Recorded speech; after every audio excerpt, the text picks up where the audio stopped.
Bonjour, c'est toujours moi, Mike Thompson. Je viens de m'échapper de prison et c'est un temps à ne pas piquer des hannetons. Aujourd'hui, dans cet épisode... Oh, c'est fini les conneries, il va pas nous casser les couilles à chaque fois. Hein. Oh, regardez, un autochtone. Non, c'est bon, arrête tes conneries, Mike Thompson, là, allez, c'est bon, casse-toi.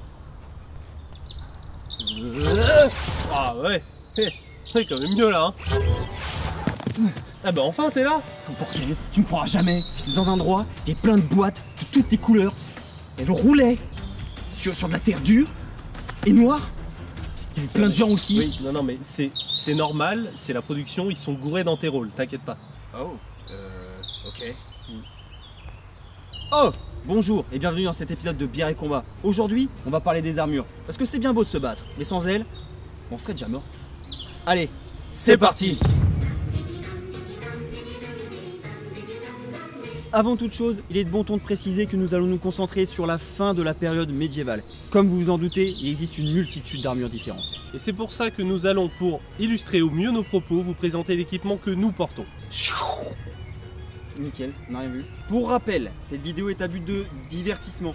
Donc nous n'essayons en aucun cas d'apporter une vérité générale. Voilà. Puis si c'est pas histo, t'as qu'à nous le dire dans les commentaires. Hein. Mais on t'y attend dans les commentaires comme ça là. Ok. On peut commencer. Ah bah enfin. On attendait que ça. Au cours des siècles, l'armement pour vaincre ses adversaires n'a fait qu'évoluer. Et pour contrer cela, il a fallu améliorer les protections des combattants sur les champs de bataille. Nous avons ici Cédric, le chef des bandits. Je vais tous vous tuer. Et Thomas, notre acolyte alcoolique. J'ai soif. Et ils sont ici aujourd'hui pour vous présenter les armures de leurs siècles respectifs. Le bon sang, on se retrouve encore pour cet épisode de Bière et Combat sur les armures. Voici Cédric avec son armure du XIIIe siècle. Principalement de cuir et de maille, avantages, mobilité et endurance. Désavantages, à mal quand on le frappe. Et on passe tout de suite à Thomas et son armure du XVIe siècle de type boîte de conserve. Avantages, complètement blindé et à la classe. Désavantages, 35 kg de matos, ça fatigue. On a du 13e, on a du 16e, et moi aujourd'hui je représenterai le 14e siècle, qui à cause de la guerre de 100 ans a connu d'importants changements. Bon bah du coup, ce que je propose, on se fout sur la gueule, le dernier envie a gagné. Hop. J'ai une meilleure idée. Afin de vous départager, je vous propose une série de défis, afin de mettre à rude épreuve l'ensemble de vos attirails. Mais non, moi je voulais me battre moi. Qu'est-ce que tu nous proposes, les gars? Et pour le tournoi des 3 armures. Et c'est parti!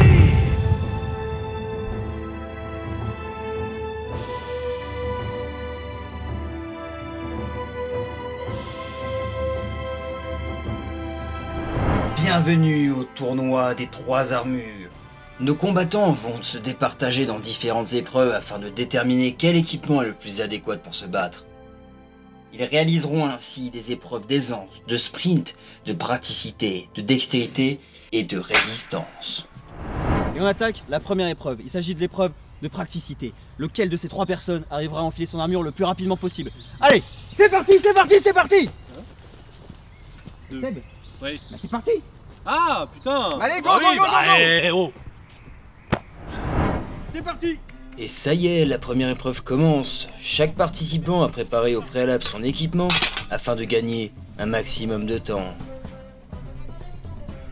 Voilà là, coup dur pour Thomas qui semble s'être blessé juste en se préparant. Ça va pas l'arranger dans cette histoire. Waouh, pendant ce temps-là, Cédric ne perd pas de temps et a déjà enfilé sa cotte de maille. Belle performance. Bon allez Thomas, il s'agirait d'en mettre un peu là. Là vous voyez, pour être au plus efficace possible, on va commencer par les combinaisons de jambes. Peut-être jamais sur mon combinaison. J'ai plus qu'à le mettre, mon plastron, le casque. Et c'est bon, c'est parti. Il est complètement con, il vient de jeter ses trucs par terre lui. Bon Seb, c'est bien gentil de se moquer, mais ça avance pas beaucoup de ton côté non plus. Ouais, c'est chiant. On est de retour avec Cédric qui a drôlement bien avancé. Y a-t-il un écuyer? Effectivement, certaines pièces d'armure sont parfois compliquées à équiper seules et nécessitent souvent de l'aide extérieure. Oh mais que vois-je? Il semblerait que Thomas soit passé à vitesse supérieure en commençant à enfiler ses jambières. C'est parti. Pas de perdre de temps avec Cédric et son armure 13e qui a déjà enfilé son casque.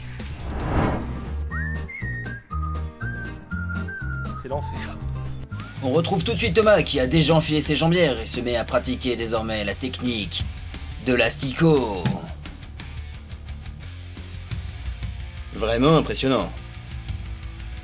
Mais que vois-je? Cédric finit d'enfiler ses gantelets. Il semble prêt. Bravo à lui. Là c'est le moment le plus compliqué, c'est le moment où il faut pas faire un nœud avec les poils de barbe. Et là je vois rien du tout. Bon allez Seb, tes opposants vont finir par mourir de vieillesse. Visiblement j'ai le temps.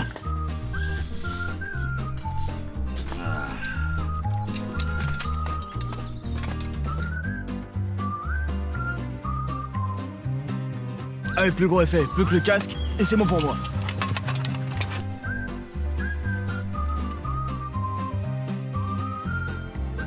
Écuyer. Ah c'est bon, j'ai filé. Les gonflés.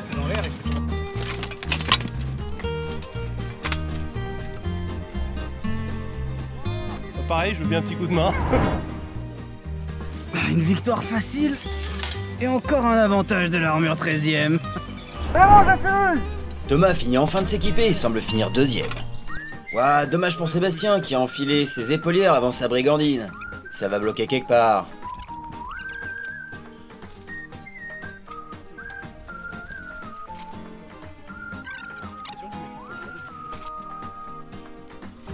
Tout vient à point à qui sait que la force tranquille n'est pas acquise au petit matin. Ça risque de prendre un peu plus de temps là.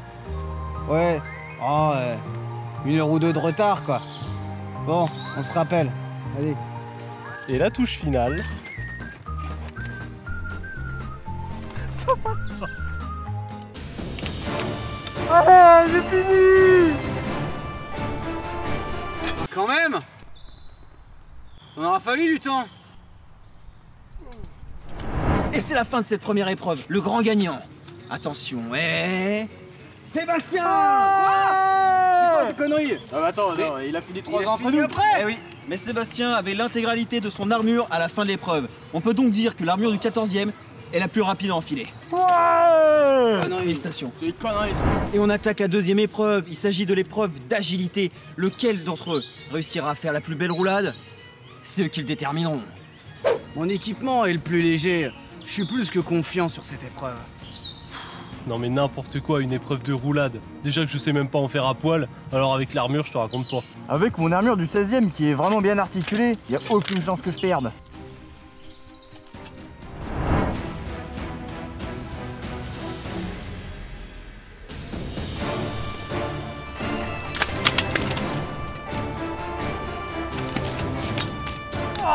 Contrairement aux idées reçues, il est plutôt aisé de faire des roulades en armure. Cédric et Thomas s'en sortent à merveille. Contrairement à Sébastien, malheureusement, qui s'est équipé à l'envers et qui est gêné dans ses mouvements. Ok, c'était plutôt beau. Un point pour Thomas, un point pour Cédric. Pour la troisième épreuve, il s'agit du sprint.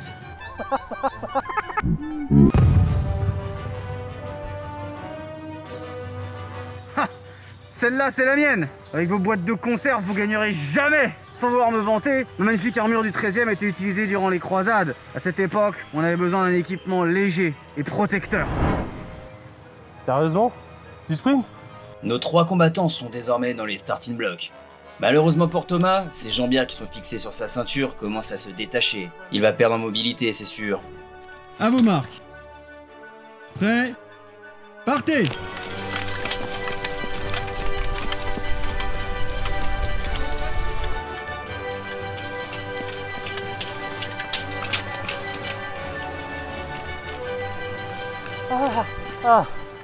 Je suis mort. Ah, j'en peux plus.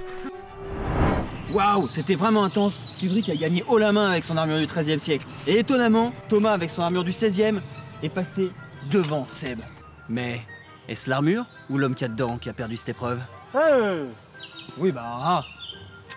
Oh putain, on passe à l'avant-dernière épreuve. Il s'agit de l'épreuve de dextérité. Vous devrez empiler des gobelets sur 4 étages. Et c'est parti! Ah bah y a moyen que je fasse quelque chose sur cette épreuve parce que j'ai beau avoir des gantelets mouflés, et bah j'ai quand même une bonne prise. Seb, franchement, t'as vu mes gantelets en cuir? Y a pas plus maniable, regarde. Et on commence tout de suite avec Thomas et son armure du 16e siècle. Bien qu'articulés, ces gantelets moufetés offrent une préhension réduite et peuvent parfois gêner la prise en main des épées. Arrivera-t-il à saisir ces gobelets?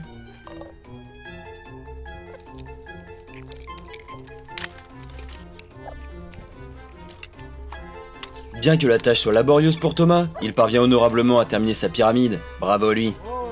Sans difficulté.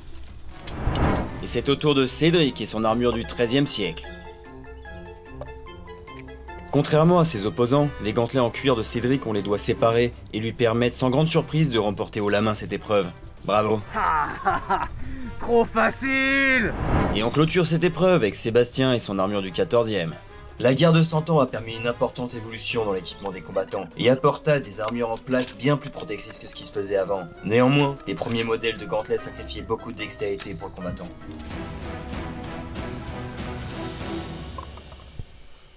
Oh là là, catastrophe pour Sébastien qui a fait tomber sa pyramide au dernier moment. Dommage pour lui. Putain, j'étais à ça d'y arriver, à ça.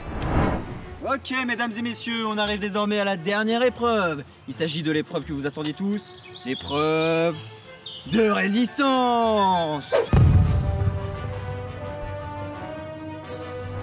Ah bah là, impossible que je perde face à leurs armures en mousse et puis articulées là-haut. Ok Seb, ton ami a peut-être une des plus résistantes. Ok, la mienne elle est articulée. Mais méfie-toi, au XVIe siècle, les armures ont été créées aussi pour les tournois, en plus de la guerre. Donc, ils n'ont pas lésé sur la résistance. Ouais. Et on commence tout de suite avec Thomas et les coups portés à la tête.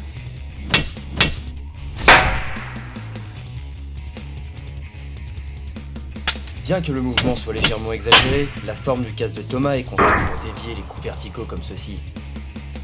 Et c'est maintenant à Sébastien de s'y frotter. Comme pour Thomas, les coups latéraux ne l'affectent pas du tout. Et sans surprise, les coups verticaux non plus. Et on termine les coups à la tête avec Cédric. La forme de son casque changera-t-elle quelque chose?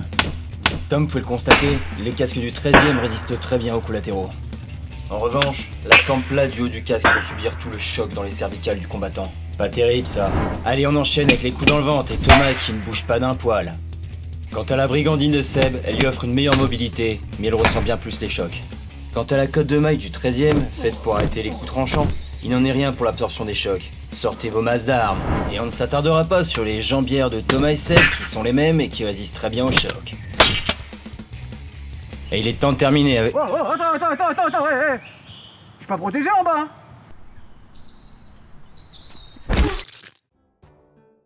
Ça va. Oh bon sang, c'est déjà la fin des épreuves. Pendant qu'on fait le compte des points, je vous propose une petite pause bière. Eh ben ouais, on avait soif nous. Ouais. Allez, ma jambe. Oh ça va, il t'en reste une. Et ça repousse une jambe. Allez, c'est l'instant bière.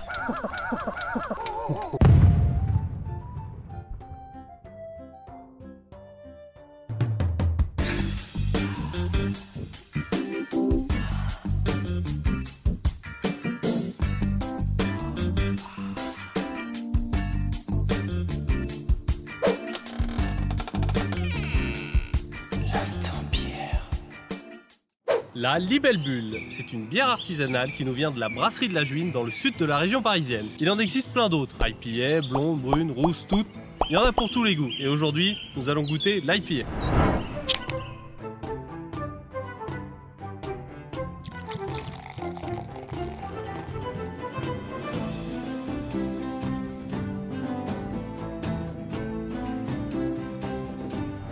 De couleur châtain, cette bière non filtrée se retrouve dans la plus pure tradition avec une amertume assez forte qui fait ressortir un léger goût épicé et résineux sur le palais. Sans compter une saveur houblonnée très prononcée. Et en plus de sa saveur exceptionnelle pour les amateurs du genre, elle n'est qu'à 6,5 degrés. Et ça, c'est bien.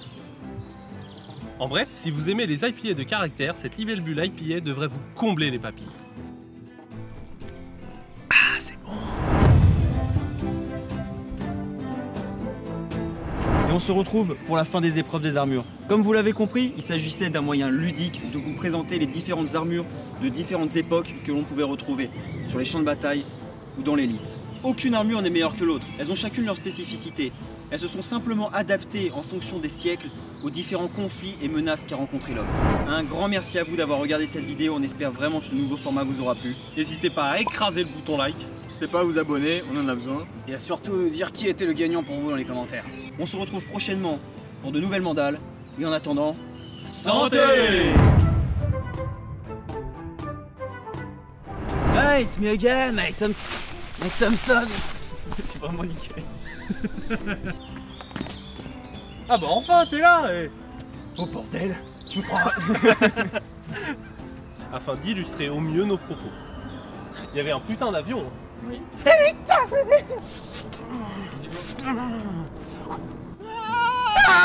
Et pour le tournoi des troisièmes. Pour le